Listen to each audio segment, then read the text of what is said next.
Today, I'll be talking about bridging the age gap between my grandparents and myself. Family bonding isn't always easy. It requires effort and understanding. For example, my relationship with my grandparents is good. However, they mostly speak Mandarin, making it hard for us to communicate due to the language barrier.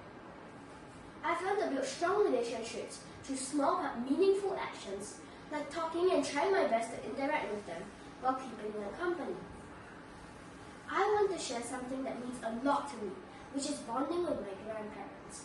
Most people think that building strong relationships requires big gestures, but I've learned that it's the small, consistent moments that truly matter. With seniors, if they can spend time with their grandparents, they will be happy.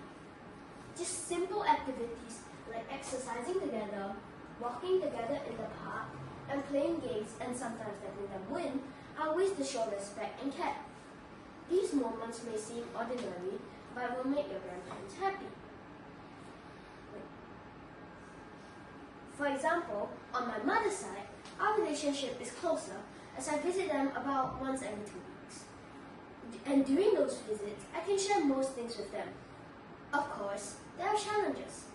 I'm not fluent in Mandarin, so sometimes the language barrier is an issue. I don't fully understand their humor, but I make an effort to laugh. I talk to them during dinner, and I ask my grandfather about his favorite soccer team. And before leaving their house, I always help them.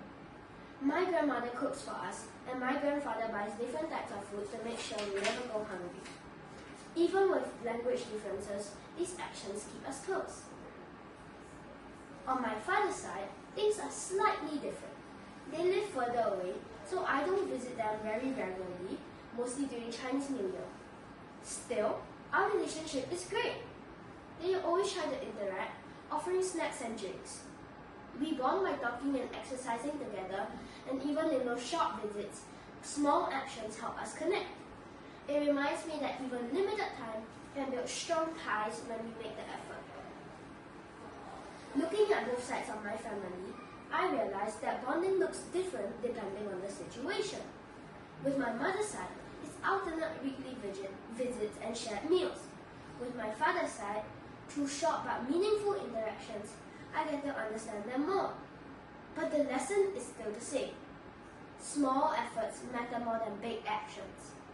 Strong family relationships are built through consistent, simple moments, not one-time actions, even if it's a walk, a hug, or helping with chores. So, I hope everyone remembers this message. Bonding with our seniors doesn't need to be complicated. It just needs to be genuine. Thank you.